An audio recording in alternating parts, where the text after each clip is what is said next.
Hace un par de días circuló un video en redes sociales en donde usted y varios compañeros de Morena apoyaban al senador Morón. Ayer fue, sí. Morón, ayer. Y resultó que fue polémica y hasta críticas les llovieron. Yo quisiera preguntarle, ¿por qué decidió usted expresarle su apoyo al senador Morón en lugar de tomar una distancia mientras se esclarecen los hechos? También preguntarle cuál es su criterio para respaldar públicamente a un funcionario cuando existen señalamientos tan graves.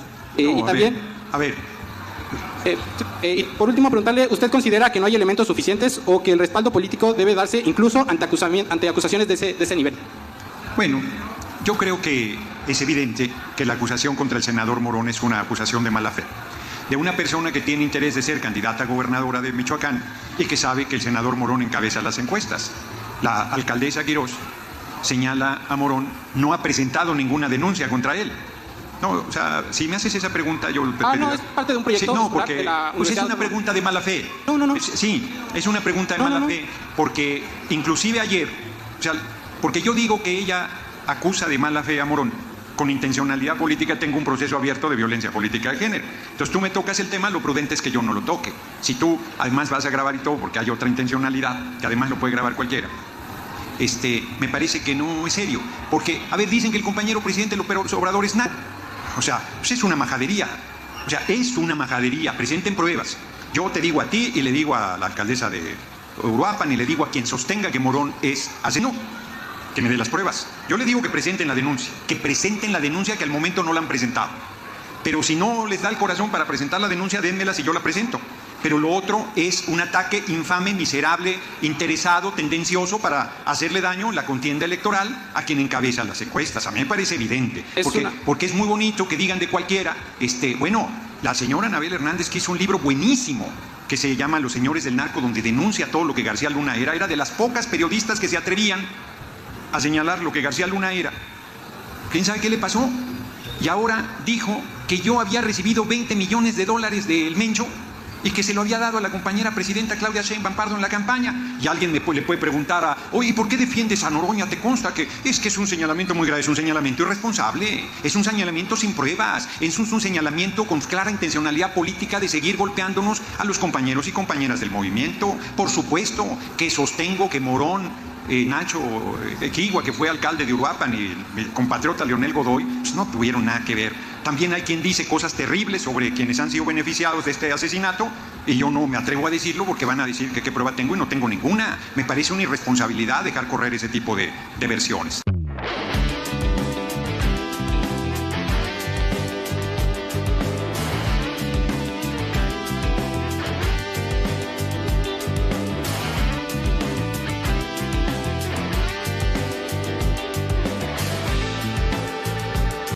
De las más conmovedoras del libro, porque si lo leen se los echo a perder y creo que vale la pena que lo lean. Es de Alfaguara. Yo sostengo que todas las mujeres deberían leerlo y por supuesto los machinrines ni se diga que tendríamos que leerlo. Es un libro muy recomendable. Yo cuando recomiendo un libro causo un efecto negativo, que tú vas a las librerías y de por sí, decía mi hermanita María Fernanda Campa Uranga, que una forma de censura es que tú encuentras solo 4 o 5 libros en una librería del mismo libro, cuando es muy bueno. Y es cierto. Entonces ahora como lo recomendé desde mis videocharlas, no con tanto detalle, vas a la librería, ya no encuentras el pinche libro, ¿no? Está Alfaguara, yo espero que haga una dotación mayor. Vino, pues justo lo está leyendo David, es de Andrés Neumann, Hasta que empiece a brillar, la historia de María Moliner. Es un libro de verdad muy, muy bello, que lo recomiendo mucho. Y otro libro que tiene que ver con lo que estamos viviendo actualmente, con el gobierno de Estados Unidos, con su militarismo, con sus amenazas de intromisión, todavía hay gente que se cree que el gobierno de Estados Unidos va a salvar a alguien. Ahora, este fin de semana fui a Baja California, este fin de semana fui a Ciudad Juárez, Chihuahua, y llego al aeropuerto y un compañero me saluda y como decirme buenas tardes me dice, ya no le den nada a Cuba. No, me aviento yo por la ventana porque no se está entendiendo el sufrimiento del pueblo cubano. no se está entendiendo que Cuba lleva 65 años con bloqueo económico. 65 años, y para quienes decían que eso era falso, hoy el bloqueo se ha arreciado a tal grado que no puede entrar una gota de petróleo a Cuba. Yo acabo de declarar que por más dinero que les mandemos, y alimentos y ayuda humanitaria, lo que Cuba necesita es petróleo. Piénsense un día sin petróleo. Piénsense un día que tú vas a la gasolinera y no hay gasolina. Piénsate que además la gasolina se usa para las máquinas que producen la electricidad. Piensa en los hospitales, en las escuelas, en los alimentos. Se te va por horas la energía eléctrica y se te echa a perder la comida. En Cuba, que hace mucho calor todo el año, es brutal, es infame lo que están haciendo sufrir al pueblo cubano, niños, niñas, lo están queriendo doblar por hambre. Ayer platiqué con el embajador de Cuba y me decía, el pueblo va a resistir. Lo único que el pueblo nos dice, que es como lo decía el compañero presidente López Obrador, larga vida al compañero presidente López Obrador, decía el compañero presidente López Obrador, Cuba debería ser considerado patrimonio de la humanidad, su pueblo, un pueblo heroico, impresionante lo que han hecho. Y me decía el embajador, es que el pueblo de Cuba lo único que nos dice es, dinos cuánto va a durar esto, cabrón. Un año aguantamos un año, pero ¿cuánto va a durar? Y lamentablemente no pueden decirlo porque es un acoso bestial. ¿Por qué comento esto? ¿Y por qué comento lo de Irán? ¿Con qué libro tiene que ver eso? Me dirán, sí, ahorita les voy a decir cuál. Va a salvar Irán a las mujeres y el primer día mata 165 niñas con 2 misiles, Estados Unidos. Es monstruoso, es infame, es miserable, es profundamente hipócrita.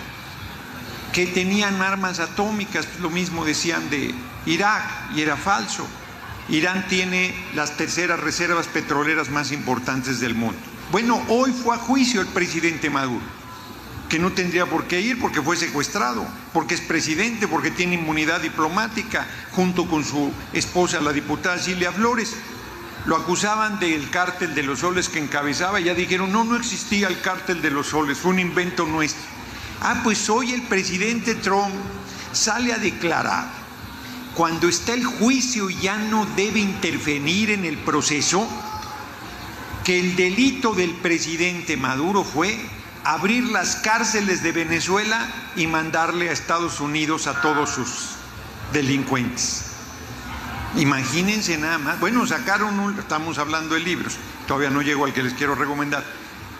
Sacaron un libro pedorro que no me acuerdo cómo se llama, Golpe de Estado Silencioso, creo, diciendo que el compañero presidente, que la compañera presidenta Claudia Sheinbaum Pardo, y que aquí su charro negro, habíamos mandado a los migrantes por millones a Estados Unidos para conquistar Estados Unidos. Háganme el cabrón favor. No, es que de veras, si uno no se ríe, se pone a llorar. Bueno, en este marco, el libro que les voy a recomendar no está fácil de leer, porque de entrada es un libro de 700 cuartillas, es un tabicón, y luego como 200 hojas de notas. Es un libro que llevó 10 años, no es cierto, le llevó 20 años la elaboración, no es cierto, le llevó 30 años la elaboración al autor, 30 años, estuvo 25 años escribiendo, y al final se asoció con otro tipo que era especialista en el tema, y entre los dos lo hicieron en los últimos 5 años, 30 años. Quien crea que eso no es posible, sí es posible. Memorias de Adriano de Margarita Yourcenar le llevó 20 años escribirlo, es un bellísimo libro que también se lo recomiendo. Oppenheimer, la película me dicen que es muy buena, yo no la he visto.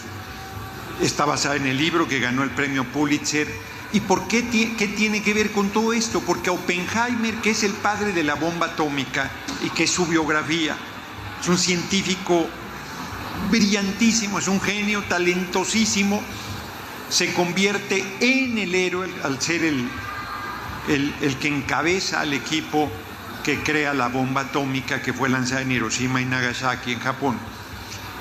Lo hacen pedazos el gobierno de Estados Unidos, el poder en Estados Unidos, porque él se opone a la carrera armamentista.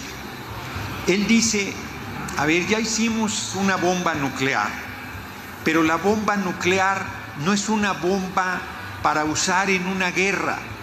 Él dice, una bomba nuclear es genocida. Tú no puedes escoger un punto militar para atacar y usarla. Si tú usas la bomba, destruye a todas las personas, mata civiles, arrasa hospitales, escuelas, todo lo que son considerados crímenes de guerra, lo que hoy está pasando al pueblo palestino, el genocidio, lo que hoy está haciendo Israel contra Líbano, que está destruyendo una zona de Beirut, con una bomba nuclear. O sea, Estados Unidos construye 50 bombas para destruir las 50 ciudades más importantes de la Unión Soviética. La Unión Soviética encuentra la manera de hacer también sus bombas nucleares. Hoy es Rusia la principal potencia nuclear. Tiene más bombas que Estados Unidos, Rusia, y luego Estados Unidos. Y entonces Oppenheimer abogaba por que hubiese un poder internacional, que los países renunciaran a su soberanía en materia nuclear, para que ningún país fuera un peligro para la humanidad, porque además decía Oppenheimer, una guerra nuclear no la gana nadie. O sea, alguien empieza y se acaba todo. O sea, a partir de que se dé una guerra de esa naturaleza, no hay, la civilización y el ser humano como tal dejaría de existir. Quién sabe qué pasaría después de ello. Y el poder militar y económico de Estados Unidos que ha desarrollado, hay quien me dice ahora que hay la amenaza del gobierno de Estados Unidos de intervenir militarmente. El PRI y el PAN, traidores a la patria y traidores al pueblo, piden la intervención militar de Estados Unidos en México. Y hay quien dice, es que hay que armarnos. Y les digo, o sea, frente a la principal potencia militar del mundo, no tienes nada que hacer. Además, los años que lleva la construcción, los recursos. Ahorita un compañero, porque hasta me enseñó la credencial de Morena, soy compañero y todo, y me empieza a decir que hay trabajadores que les pagan menos del salario mínimo. ¿Cómo va a ser? No, eso es ilegal. Ve a la Junta de Conciliación. Yo soy abogado, me dice, me estaba haciendo trampa en la discusión porque me está hablando de las pensiones. O sea, son trabajadores pasivos. No, le digo, no me hagas trampa, cabrón. O sea, yo sé que hay un problema con el tema de las pensiones, pero no me digas que a los trabajadores les pagan menos el salario mínimo. A lo que voy, hay tantas necesidades. Tú vas a las comunidades, escuela, caminos, hospitales, agua, electricidad, internet, cosas verdaderamente básicas. Pues, ¿cómo vamos a gastar en armamento? Y además, ¿cuándo vamos a competir con Estados Unidos? Entonces, el libro de Oppenheimer yo creo que es muy, pero muy valioso, porque además el momento en que lo hacen pedazos es en el momento de la época conocida en Estados Unidos como macartismo, porque Oppenheimer simpatizaba con el Partido Comunista de Estados Unidos. Oppenheimer apoyó a los republicanos económicamente en la guerra civil en España, y entonces todo el tiempo es perseguido por dudas sobre su compromiso con el pueblo de Estados Unidos. Y cuando se da la época del macartismo, le hacen un proceso brutal que lo hace pedazos. El libro es verdaderamente valioso porque, platicado así en un momento, pues es una pincelada muy general, pero en 700 cuartillas que no son para nada aburridas, porque te habla de la historia reciente de Estados Unidos, te habla de la Segunda Guerra Mundial, te habla de la persecución hacia quienes piensan diferentes, te habla del profundo anticomunismo, que es en realidad el profundo antihumanismo en el pensamiento comprometido, humano, solidario, consecuente, progresista, y te ubica de cómo la industria militar se convirtió en la principal palanca de desarrollo de Estados Unidos, con todo lo que eso implica, generando el monstruo que hoy tenemos a la vista, que dice: yo voy a tomar el petróleo, el gas, los minerales, los recursos naturales de donde estén, le pertenezcan a quien le pertenezcan, porque pone en riesgo nuestra seguridad nacional. Cierro para pasar a preguntas, no hacer un monólogo, con una tercera recomendación, que este no es un libro, porque hay quien piensa que quien preside el gobierno de Estados Unidos no está bien de sus cabales. No, está actuando perfectamente paso a paso como lo está determinado en el Plan Nacional de Seguridad de Estados Unidos, que está en las redes, que ustedes lo pueden leer y que fue firmado en noviembre de 2025. Y allí explica con toda claridad, para ellos, por ejemplo, seguridad nacional es que no haya migrantes. Por eso los persiguen como delincuentes, con un racismo y un clasismo feroz. En realidad disfrazan su pensamiento nazi con el pretexto de la seguridad nacional, y para ellos seguridad nacional es que no haya migrantes, sobre todo si son morenos, si son morenas. Para ellos seguridad nacional es perseguir al narco, aunque miren cómo son de profundamente hipócritas. Nos piden a nosotros que resolvamos el problema del narco, que se ataca permanentemente.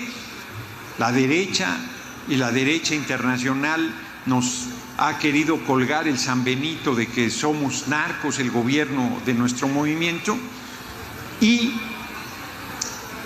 en ese documento plantea como un problema de seguridad nacional el consumo, el tráfico de drogas. Y yo les pregunto, ¿han visto ustedes que persigan a los grupos que venden droga en Estados Unidos como persiguen a los migrantes? Que a niños y niñas incluidos los han metido a la cárcel. Lo digo de otra manera, ¿cómo le llega la droga al pueblo de Estados Unidos? ¿La compran por Amazon? ¿La piden por el servicio postal norteamericano? ¿De qué manera? Si no es a través de los grupos que distribuyen droga y no los tocan. Y no bajan el consumo de drogas en Estados Unidos, que sigue siendo el principal consumidor de droga del mundo.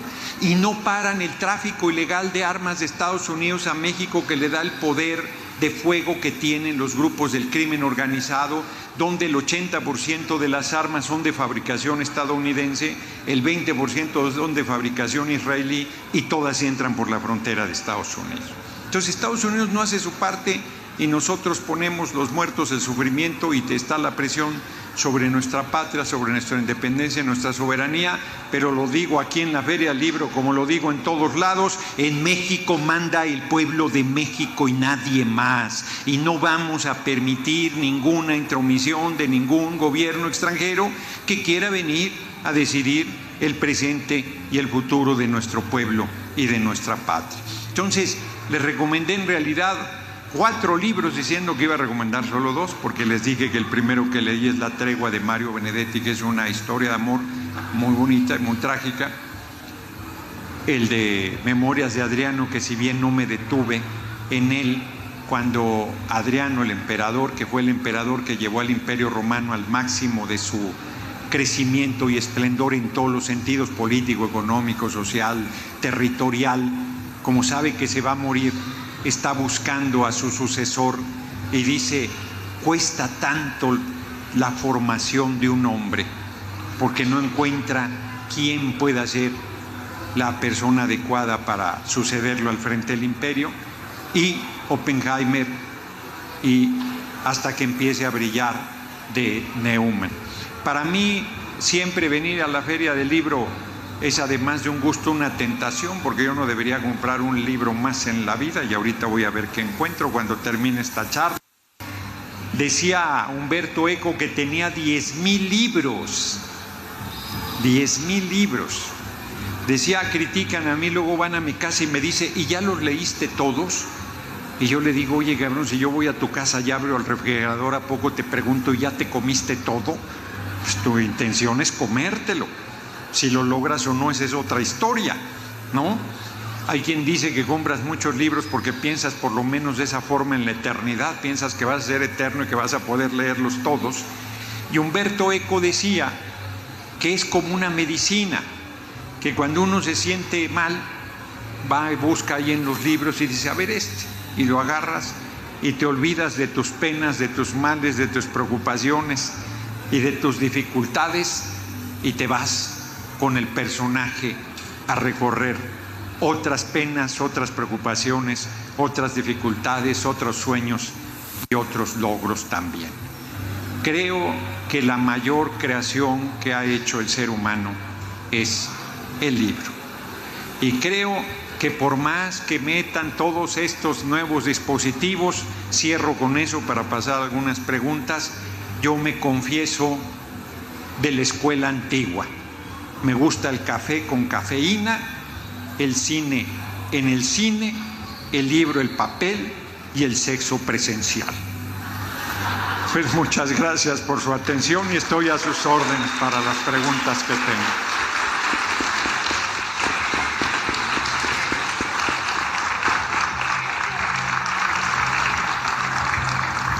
Sí nos queda tiempo para algunas preguntas. Aquí hay otro micrófono, sí, perfecto. Ahora sí que aquí, como decían abajo a mi izquierda. Ok, bueno, Gerardo, estoy contenta, feliz. Te conocemos, creo que todo el mundo, en la televisión, en las redes sociales, etcétera, en los debates fabulosos, maravillosos en el Senado, etcétera. Pero también te conocemos en tu faceta de lector y toda la vida siempre nos recomiendas libros padrísimos. Sin embargo, a mí hoy me encantaría, ya dijiste que tu primer libro que leíste fue de Benedetti, pero ¿cuál es el libro en tu juventud que más cuando leíste, te conmovió profundamente y que lo tienes en ese lugar guardado en tu corazón, en tu mente? ¿Cuál es? Ya lo dije, La Tregua es el primer libro, es una historia de amor. Yo, aunque no lo crean, soy romántico, ni mi compañera de vida me lo va a creer, pero sí soy, que aquí se encuentra conmigo. Y hay un libro que si yo lo volviera a leer a lo mejor no me gusta, que es un tabicón también, y que se toma muchas libertades. Es una novela histórica que se llama Azteca, de Gary Jennings, pero que yo lo llevo particularmente en el corazón porque mi abuela era diabética y, como le pasa a muchos diabéticos, dejó de ver, y entonces ella me pedía que yo le leyera el libro y yo se lo leía todas las noches. Y yo estaba convencido, además, me puedo poner sentimental, tengo que hacer un esfuerzo. Yo estaba convencido que cuando lo terminara de leer se me iba a morir mi abuela, que además así fue, porque en realidad ya estaba muy mal de salud. Y lo acabé de leer. Entonces ese libro para mí tiene un valor sentimental muy grande. Ni siquiera creo que sea un gran libro, pero en su momento para mí fue un libro muy importante.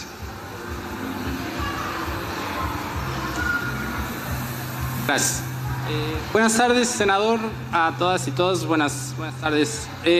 Bueno, una pregunta ya obligada y de cajón, casi clásica, diría yo. ¿Cuáles son los 3 libros que le han marcado la vida? Y pues también preguntarle, más allá, fuera del tema de los libros, pues hace un par de días circuló un video en redes sociales en donde usted y varios compañeros de Morena apoyaban al senador Morón. Ayer fue, sí, Morón, ayer. Y resultó que fue polémica y hasta críticas les llovieron. Yo quisiera preguntarle, ¿por qué decidió usted expresarle su apoyo al senador Morón en lugar de tomar una distancia mientras se esclarecen los hechos? También preguntarle cuál es su criterio para respaldar públicamente a un funcionario cuando existen señalamientos tan graves. Y también... A ver. Y por último, preguntarle, ¿usted considera que no hay elementos suficientes o que el respaldo político debe darse incluso ante acusaciones de ese nivel? Bueno, yo creo que es evidente que la acusación contra el senador Morón es una acusación de mala fe, de una persona que tiene interés de ser candidata a gobernadora de Michoacán y que sabe que el senador Morón encabeza las encuestas. La alcaldesa Quirós señala a Morón, no ha presentado ninguna denuncia contra él. No, o sea, si me haces esa pregunta, yo... no, es parte de un proyecto sí, no, escolar porque, de la pues es Universidad una Autónoma. pregunta de mala fe. No. Sí, es una pregunta de mala fe, porque inclusive ayer, o sea, porque yo digo que ella acusa de mala fe a Morón, con intencionalidad política tengo un proceso abierto de violencia política de género. Entonces tú me tocas el tema, lo prudente es que yo no lo toque. Si tú además vas a grabar y todo, porque hay otra intencionalidad, que además lo puede grabar cualquiera, me parece que no es serio. Porque, a ver, dicen que el compañero presidente López Obrador es narco. O sea, pues es una majadería. O sea, es una majadería. Presenten pruebas. Yo te digo a ti y le digo a la alcaldesa de Uruapan y le digo a quien sostenga que Morón es asesino, que me dé las pruebas. Yo le digo que presenten la denuncia, que al momento no la han presentado. Pero si no les da el corazón para presentar la denuncia, dénmela si yo la presento. Pero lo otro es un ataque infame, miserable, interesado, tendencioso para hacerle daño en la contienda electoral a quien encabeza las encuestas. A mí me parece evidente, porque es muy bonito que digan de cualquiera, bueno, la señora Anabel Hernández, que hizo un libro buenísimo que se llama Los Señores del Narco, donde denuncia todo lo que García Luna era de las pocas periodistas que se atrevían a señalar lo que García Luna era. ¿Quién sabe qué le pasó? Y ahora dijo que yo había recibido 20 millones de dólares del Mencho y que se lo había dado a la compañera presidenta Claudia Sheinbaum Pardo en la campaña. Y alguien le puede preguntar oye, ¿y por qué defiendes a Noroña? ¿Te consta que es un señalamiento muy grave? Es un señalamiento irresponsable, es un señalamiento sin pruebas, es un señalamiento con clara intencionalidad política de seguir golpeándonos a los compañeros y compañeras del movimiento.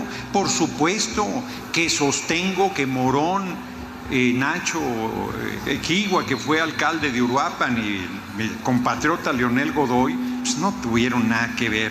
También hay quien dice cosas terribles sobre quienes han sido beneficiados de este asesinato, y yo no me atrevo a decirlo porque van a decir que qué prueba tengo, y no tengo ninguna. Me parece una irresponsabilidad dejar correr ese tipo de versiones. Creo que ha quedado claramente contestada. Y sobre esta primer pregunta, que también tiene que ver con la pregunta inicial, yo hice el resumen, la crónica de 100 libros. Tengo que hacer 100 más, que no son los que he leído, son los que yo recomiendo. Y está en las redes. Ahí hay libros, ahora sí que casi para todo tipo de gusto. Hay biografía, hay historia, hay literatura, hay filosofía. Pongo un ejemplo, o sea, Juárez y su México, el Ralph Rueder, sostengo que es el libro mejor que se ha hecho sobre Benito Juárez, pero no solo hay eso, hay cosas está Memorias de Adriano, por citar un ejemplo, está un libro muy bonito sobre pequeñito, King, creo que es King, el autor, Jardines de la Memoria, lo publica, se me olvidó ahorita la editorial, en fin, hay 100. Hay una lista de 100 libros que yo recomiendo, que vale la pena, pero que quizás, pues, insisto, como toda forma de arte, habrá quien le gusten, habrá quien no. A ver, ahora sí, hasta del otro lado, hasta allá, miren el micrófono. Gracias. Un par de preguntas. Desde hace mucho tiempo, por lo menos 10 años, aquí en México las encuestas han dicho que el mexicano lee muy poco. Incluso se dice que en México al año un mexicano lee un libro por año. En Alemania se dice que un alemán lee 10 libros al año. Podemos ver la diferencia que hay entre México y Alemania. Esa es grandísima. Dejando eso a un lado, ¿cómo ha afectado? Yo creo que mucho, pero a ver qué opinas tú, de que la gente, en vez de consultar un libro, consulta el celular y todo quiere sacar por el celular a través de la información por inteligencia artificial. Sí, y si a eso le añades que hay quien lee más y entonces en el promedio, yo por ejemplo quizás lea, no llevo estadísticas, pero no sé, a lo mejor 40 libros al año y entonces compenso con los que no leen nada, ¿no? Yo ya lo dije, yo estoy convencido que no puede haber mujeres, hombres libres sin la lectura. Yo creo que un libro, un celular nunca te va a dar lo que un libro.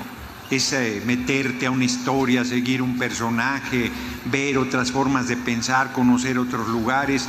Yo creo que echa a andar tu imaginación. Inclusive alguna vez la Feria del Libro de Guadalajara, que es la feria más importante del libro en habla hispana, presentaron un estudio de cómo era mejor la lectura, si en aparatos electrónicos o en el libro.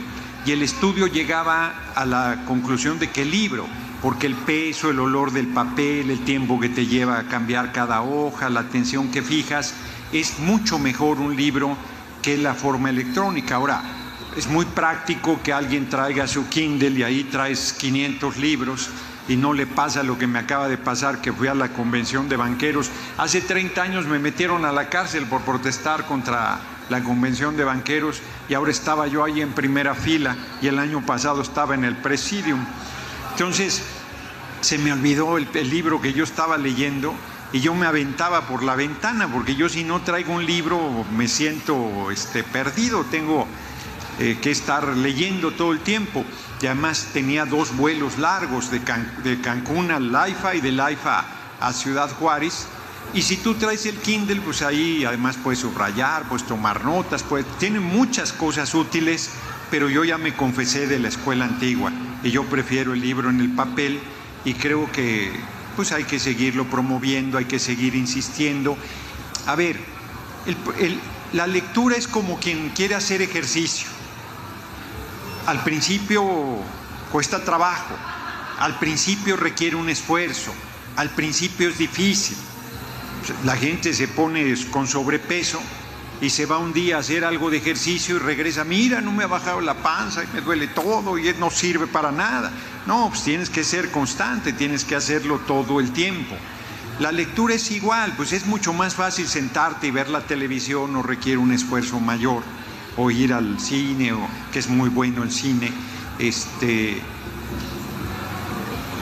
Hay que promover la lectura. ¿Y cómo se promueve? Con el ejemplo, y hay que llevar libros a la gente. Estas ferias tienen una virtud de llevar libros baratos. El Fondo de Cultura Paco Ignacio Taibo ha estado haciendo una labor extraordinaria, libros hasta de 10 pesos, o sea, ya ahí no es un problema de costo. Pero miren, acabo de estar en Ciudad Juárez, y doy la siguiente palabra, justo perdí el libro, pues no hay librerías. O sea, a ver si hay 2, o sea, y la de la universidad ya había cerrado el sábado a las 3 de la tarde. Entonces y es Ciudad Juárez. No, a ver, vete a los pueblos de Morelos, encuentra una librería. Aquí mismo en Cuernavaca han ido desapareciendo las librerías, en la Ciudad de México han ido desapareciendo las librerías de viejo, que eran un lugar de tesoros maravillosos, van desapareciendo. Yo a veces, hace mucho que no vengo el sábado aquí atrás, me ubico, por acá es, que se pone un corredor ahí de libros usados, buenísimo, hace un rato que no vengo. Pero esos espacios se van perdiendo justo por el problema de que mucha gente no está leyendo. Y luego, si no comes 3 veces al día, pues no te concentras ni madre en el libro. O sea, tenemos que resolver los problemas de pobreza. Ya sacamos 13 millones de pobres y medio, pero tenemos que hacer que nadie sufra por carencias económicas. Y cierro, me extendí un poco, pero como decía Borges, la lectura es una forma de felicidad, pero no puedes obligar a nadie a ser feliz. Pues cada quien que lea, y si no quiere leer, mala tarde, allá hay su mala cabeza. Allá atrás. Hasta bueno, sí. Buenas tardes, Gerardo. Hemos seguido tu trayectoria, la mayoría de la gente que estamos presentes. Nada más un minuto para decirte que yo ejercí el periodismo aquí en Morelos por cerca de 53 años. Mucha gente me conoce, mucha gente me ignora, pero es lo de menos. he seguido tu trayectoria y eso me lleva a preguntarte lo siguiente. La compañera Claudia es muy valiente, muy inteligente, científica y tiene que enfrentar fuertes obstáculos, algunos tal vez insalvables con los vecinos, con la derecha que está muy fuerte. Pero donde yo veo muy flaca a nuestra izquierda, Morena, que no tiene capacidad de autocrítica, que cada vez nos impone gente nefasta.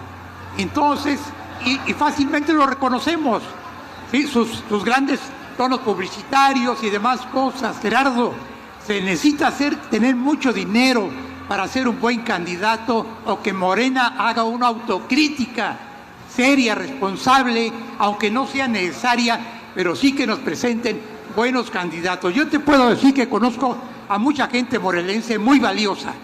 Sin embargo, se desaparecieron, o los desaparecieron, los marginaron, Gerardo. Yo tengo por una persona de fuertes convicciones, pero los enemigos también están adentro. Están adentro, y tal parece que el cuerpo de la actual legislatura, como muchas, ven por sus intereses, los unifican su sueldo. Ahí sí cierran filas. Vamos a defender las grandes partidas, los grandes presupuestos para nosotros los diputados. Sí, y el pueblo, te remato nada más de esta manera. Facundo Cabral dice, huele bajo porque abajo está la verdad. Ojalá ustedes vean abajo, sean más sensibles y ofrezcan mejores candidatos para la próxima. Gracias, Gerardo. Sí, yo creo que hay una interpretación, siendo crítica, yo creo que hay una interpretación equivocada que yo no comparto. Ese discurso de pobrecitos, cómo sufrimos, cómo nos atropellan, cómo nos abusan, yo no lo comparto, ni lo promuevo. Porque el poder está en la gente. El poder está, es que vean que haya buenos, es que vean que, es que veamos que, es que hagamos que, es que empujemos ese proceso de transformación. A ver, yo te pongo el ejemplo personalísimo de que lo que tú dices te mato el gallo. Yo fui a un proceso interno con todo en contra, apoyado por el PT, que es un partido muy modesto, con muchas dificultades para entrar al proceso. No tuve un pinche espectacular en el país. Yo le pedí a la gente, pongan una cartulina pedorra en su casa que diga Noroña es pueblo. En mi equipo inclusive decían, oye, ¿por qué no hacemos las cartulinas y las llevamos a la gente? No, les dije, no, lo tiene que hacer la gente, es quien de verdaderamente tenga interés en apoyar. Entonces, quedé en tercer lugar, sin recursos, con mi trayectoria, con el compromiso, con la lucha, con el empuje, con el proceso. Los compañeros quieren, ay, vamos a descubrir. No, bienvenidos a la política. Es un espacio bien cabrón. O sea, los revolucionarios y las revolucionarias, las revoluciones devoran a sus hijos, se han matado entre ellos. La disputa por el poder es descarnada. Esos procesos son muy duros. Y nosotros lo que tenemos que hacer es impulsar a las mejores compañeras y a los mejores compañeros. Pero se tienen que meter, se tienen que comprometer, se tienen que no derrotarse. O sea, a ver, si yo aspiro a algo para adelante,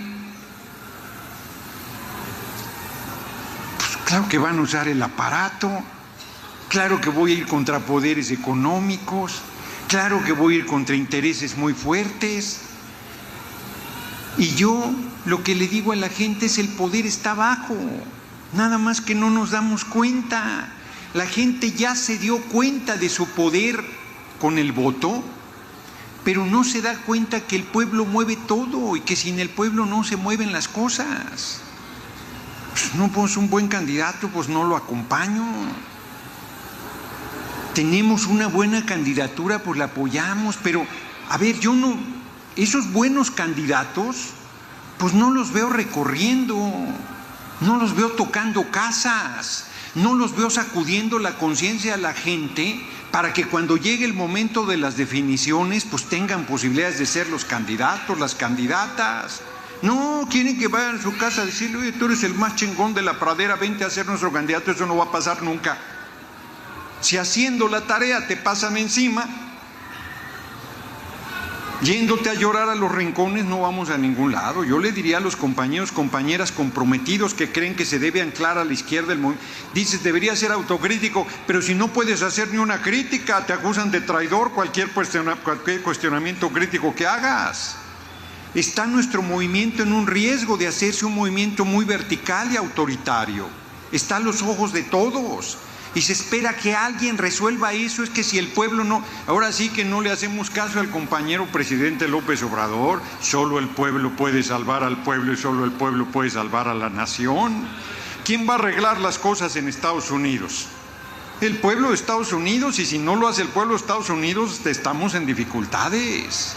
Y si el pueblo de México, que está muy politizado, no alza la voz, así como tú lo hiciste, en todo espacio, en todo lugar, y no solo alza la voz, sino empuja el proceso de transformación, pues vamos a tener cada vez más crecientes las dificultades que están a la vista y que estamos enfrentando.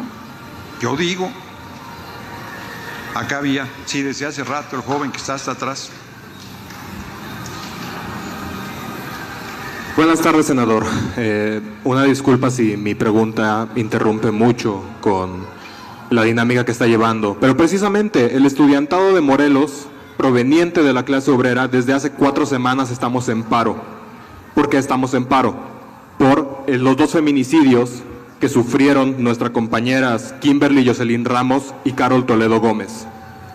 4 semanas en paro en la cual el pueblo ha exigido que la rectora se presente 3 veces y no lo ha hecho. El pueblo se ha movido, se ha movilizado en plantones, en marchas, en todo tipo de ayuda por parte de padres de familia, gente de colonias unidas, los pueblos originarios de Morelos. Se han unido todos para exigirle a las autoridades que simple y sencillamente hagan su trabajo y no lo hacen. Entonces, ¿qué opina al respecto de esto? Porque sinceramente es una situación, es hartante y es insultante que la rectora no haga su trabajo, no se presente, y también medios de comunicación nos censuren y nos traten como criminales cuando no lo somos. Lo único que pedimos es seguridad. Muy bien, no discutiré el tema. A mí me parece que un reclamo de esa naturaleza es sí, en Cuernavaca.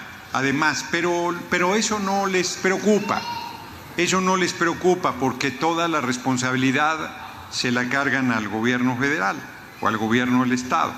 No, si aquí Acción Nacional en Cuernavaca no hace su tarea, la que la gente quiere es resultados, ¿no? Y todos los días a las 6 de la mañana la compañera presidenta hoy y ayer el compañero presidente López Obrador, puedes sentarte, compañero, todos los días a las 6 de la mañana la compañera estaba tratando los temas de seguridad, y cuando sucedieron los 2 feminicidios, yo creo que yo soy el único político que en sus asambleas comenta la importancia de erradicar la violencia en contra de las mujeres. Y no hay duda que hay una parte de seguridad, pero tampoco hay duda, y voy a recomendar con esto un libro más. ¿Cómo se llama? El de Liliana, el Invencible Verano de Liliana. Voy a tocar un tema a riesgo de ser mal interpretado. La mayoría de feminicidios los comete una persona cercana, el novio, el exnovio, un familiar, un amigo, un vecino, un ser querido. Eso está muy cabrón. Lo que estoy diciendo está muy fuerte, porque no solo es un problema de seguridad, sino tenemos un problema cultural gravísimo, de violencia monstruosa en contra de las mujeres. El tipo que no puede tolerar que la mujer diga ya no quiero más contigo, y que lo enmascara de amor y de que no puedo vivir sin ti y tal, y la empieza a acosar con niveles brutales de acoso, de violencia, hasta que la asesina, que es el caso del libro de Cristina Rivera, que ganó el premio Pulitzer, que es una historia verdadera, que es trágica, que es de hace 30 años, y que el asesino de su hermana era el novio y quedó impune. Yo insisto, Cuernavaca, sus problemas de seguridad se han ido, es una ciudad bellísima. Hoy es más caro Tepoztlán que Cuernavaca, porque la gente ha salido de estos lugares tan bellos por los temas de seguridad. No, vienen de lejos, aquí le mataron al poeta al hijo, y también la sociedad se movilizó y las autoridades van haciendo su parte, pero en el fondo estos problemas, bien que se comprometa a todo mundo porque nos competen a todas las personas. Entonces es trágico, yo reitero, se tienen que resolver estos problemas de seguridad. No debe volver a haber un feminicidio. ¿Y cómo logras que eso no suceda? ¿Cómo logras que alguien no mate a una persona? Atendiendo las causas, atendiendo los problemas de desigualdad, de pobreza, generando conciencia, generando oportunidades, dando educación sexual, que tanto se oponen los sectores conservadores al tema. Y qué bueno que estén exigiendo lo que están exigiendo, tienen razón y están en su derecho y lo sigan haciendo. Y no sé por qué no se ha presentado la rectora, tendrá que dar la cara en algún momento, pero seguramente debe decir, pues, ¿qué le dices a la gente? ¿Qué le dices si efectivamente asesinaron a 2 jóvenes y luego desaparecieron momentáneamente con una angustia terrible para las familias a 2 más, si mal no recuerdo, y afortunadamente aparecieron con vida? Entonces, no tendría yo más que añadir al tema, que todos los niveles de gobierno y la sociedad misma nos debemos comprometer hasta que logremos erradicar toda violencia en contra de las mujeres. Que eso sigue permanente. Hay compañeros que dicen, es que yo agredí a una mujer porque me provocó por cómo iba vestida. Pues es una brutalidad. Pues eso no tiene ninguna justificación. Se tiene que meter en la cabeza de los hombres que es una relación de mutuo consentimiento y que no es no y que no debes forzar a nadie, pero eso está ahí presente. Suscríbete, dale like, déjanos tu comentario. Síguenos en YouTube, Facebook, TikTok e Instagram. México en Transformación.